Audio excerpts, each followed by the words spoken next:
Good morning, everyone, and welcome. Thank you so much for your time. I hope you're keeping well and taking care of yourselves out there. Today, we have to address a story that cuts right to the heart of the royal rift, centering on Prince Harry and an accusation of, frankly, lying to the public. And Harry's simple, almost shocking reaction to this crisis. Well, get Prince William to call me as ever. That phrase, call me as ever, is the key to understanding where the Sussexes stand today. Before we dive into the royal fallout, a quick note: as many of you have been asking about my health journey, I did mention I started taking the extra virgin olive oil. Yes, I know, grim, but my theory, and I think you northerners will understand this, is that it's better value than buying expensive capsules. You're taking it directly, it's working on that level, and honestly, you do start to feel a little bit better. It's hard to stomach initially, but I would recommend it as one of my 2025 health tips. Speaking of which, where do we stand on castor oil? I've been reading about it. I always look back at the old cures. Before the plastic wrappers and tiny tablets, what did people use?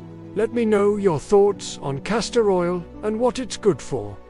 Right, let's get back to your royal story of the day. This story created big news because of the stark contrast it presented.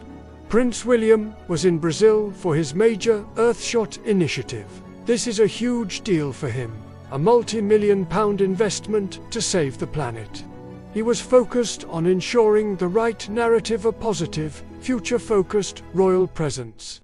At the exact same time, Prince Harry secured a return to Toronto, Canada. This move in itself is fascinating, as he was booked for one of the most frankly saddest gigs of his post-royal career, speaking to property investors inside a Hilton ballroom.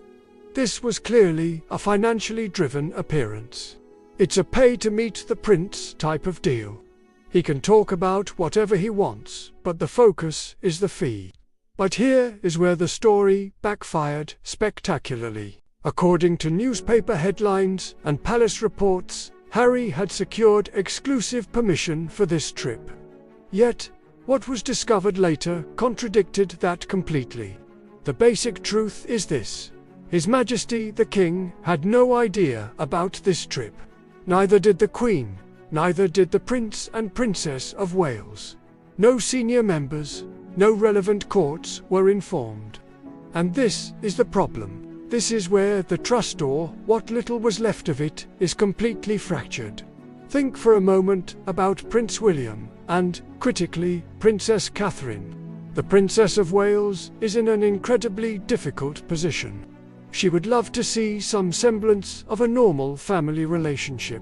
She is famously close to her own family, and they have been her rock, particularly during these difficult times of stress and her recent illness. And let's be clear, as I keep pointing out, she's not entirely out of the woods yet. She knows that, yet, like the king, she just plows on, maintaining her grace under pressure. But she has to put up with this constant negative noise around her. And you have to assume that Harry simply doesn't care about that situation. He is consistently creating more and more drama, which directly impacts Catherine's life and, by extension, the children. It puts William in a bad mood, and the stress ripples throughout the core family unit. Now, let's look at Harry's defense. According to an excellent, though allegedly Harry's team basically said they did contact the palace. They spoke to relevant people, and everything was cleared. The palace hit back, asking, "Who exactly did you speak to?" "We have no record." They received nothing back. And here is the truly brazen part. According to that same source, Harry sent a message back, saying he is more than happy to discuss this directly with his elder brother, Prince William. He suggested they could finally clear the air regarding who, or whose team, gave the clearance. This is a clever but manipulative move by Harry. He is essentially saying, I'm not dealing with anybody under me, or the underlings, as he might view them. This is an attempt to force contact with William. But, from talking to people inside palace walls, I don't believe Prince William will ever pick up the phone to his younger brother again. He absolutely cannot afford to. The risk is too high. A conversation could be recorded, and everything discussed would then be divulged later in a future interview, a book, or a new project. That means that once again, Harry gets away with it, and more importantly, he is never truly held to account for the damage he causes. The sad irony is Harry also claims he offered to share his diary with the palace in the past, so that their events wouldn't clash. But how can the palace trust any information coming from him or his team, when he is now being openly accused of lying about securing permission for a public, paid engagement? The situation has reached an undeniable impasse. William cannot talk to Harry. Harry continues to cause deliberate friction and drama. The only way to deal with this, and this is just my opinion, is for Prince William and Princess Catherine to take decisive action. Given the recent move to clean up the royal website, completely distancing the former Prince Andrew, the Duke of York, from the institution, that action provides a blueprint. The next true shockwave that Prince William needs to send is a complete, formal, and public delineation from Harry and Meghan.